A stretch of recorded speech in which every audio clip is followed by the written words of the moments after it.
Esse tema, a eleição presidencial, inclusive, foi o tema central na conversa que Flávio Bolsonaro teve com seu irmão, Eduardo Bolsonaro, uma conversa que tiveram durante a viagem do senador aos Estados Unidos. Segundo informações do jornal O Globo, a conversa entre eles foi marcada por sintonia e convergência, principalmente quando a pauta foi a anistia. O deputado e o senador defendem o perdão amplo, geral e irrestrito, mas Eduardo teria deixado claro que ainda está cedo para qualquer tipo de escolha do gênero e que o momento é de menos críticas entre aliados e mais união da direita. O Cristiano Beraldo, quero a sua opinião sobre essa conversa entre os irmãos Bolsonaro, falando justamente de eleições 2026 e ali concluindo por uma união da direita. Como é que você vê, hein, Beraldo? Tem que fazer aquele símbolo do coração com as mãos, né? Vamos unir a direita. A essa altura, depois de tudo que aconteceu, agora a preocupação é unir a direita. É um discurso muito bonitinho, a gente tem que reconhecer. E assim, Kobayashi, óbvio que quando você tem dois irmãos que estão na política, ambos estão, né, só tiveram praticamente esse trabalho ao longo da vida, estar na política em razão dos votos que seu pai, Jair Bolsonaro, conseguia transferir a ambos, eles têm que estar unidos nesse momento para fortalecer o nome da família Bolsonaro. Eles dependem disso. Entretanto, se você olha a estratégia de cada um, elas são estratégias muito diferentes. Enquanto Eduardo Bolsonaro foi por tudo ou nada, saiu do Brasil, foi para os Estados Unidos, atuou ali junto com o governo norte-americano para impor sanções e dar uma resposta a tudo que estava acontecendo ao Brasil, e ele foi bem sucedido nisso, mas o remédio aplicado, que foi a aplicação de tarifas excessivas, quer dizer, colocou o Brasil, que estava no patamar mais baixo das tarifas norte-americanas, colocou o Brasil no patamar das tarifas mais altas. Isso foi um soco no estômago de uma série de empresários brasileiros, muitos dos quais apoiaram Jair Bolsonaro, fazendo campanha, ajudando e tal.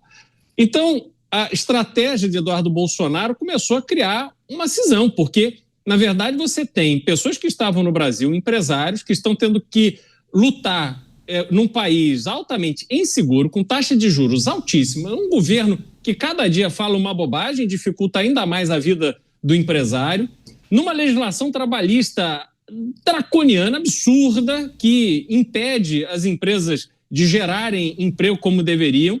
Então, já é tão difícil, e aí você tem uma articulação para punir essas pessoas através de tarifas. Tarifas que, convenhamos, não serviu para aliviar a caneta do Supremo Tribunal Federal na hora da condenação de Jair Bolsonaro.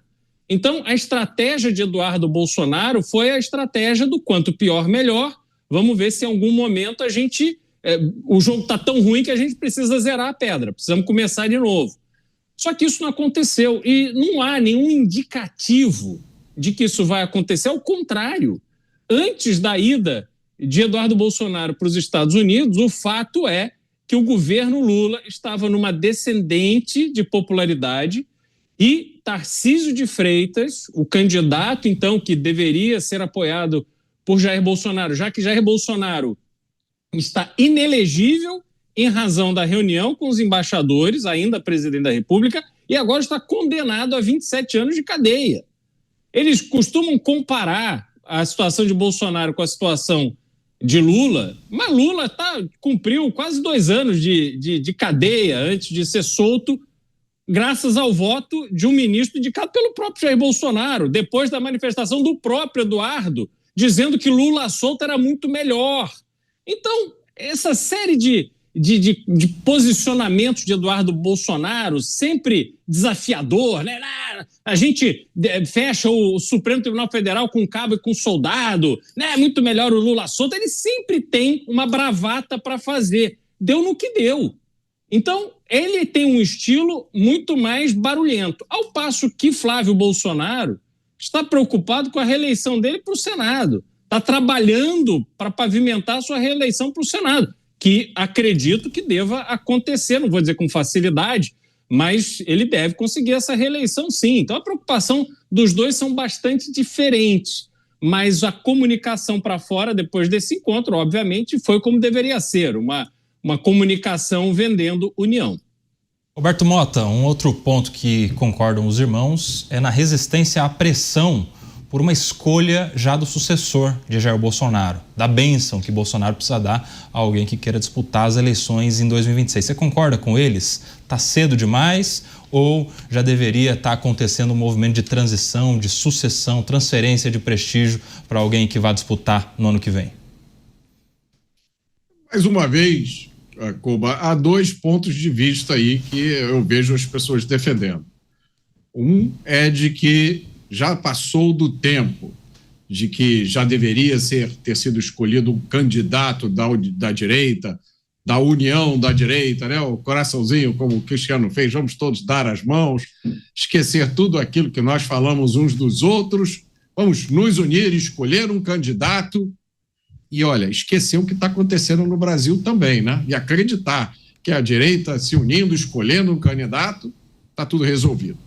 Existe outro ponto de vista que diz o seguinte: no momento em que a direita se unir e escolher um candidato, esse candidato vai virar alvo de todo tipo de fogo, tanto o fogo do adversário quanto o fogo amigo. Segundo esse segundo ponto de vista, de acordo com esse segundo ponto de vista, não haveria vantagem nenhuma em se oficializar uma candidatura com tanto tempo de antecedência assim, especialmente se considerando o que anda acontecendo aqui pelo Brasil. Então, há dois pontos de vista aí.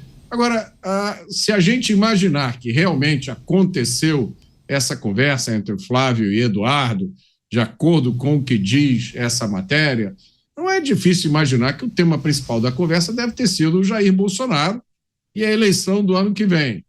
Parece que eles teriam falado também sobre anistia, o que é um tema muito importante. Não dá para a gente fugir do fato de que a política ela faz parte da vida dos Bolsonaro. E com a política, como sabe todo mundo que já passou por ela, vem vitórias e situações bastante complicadas.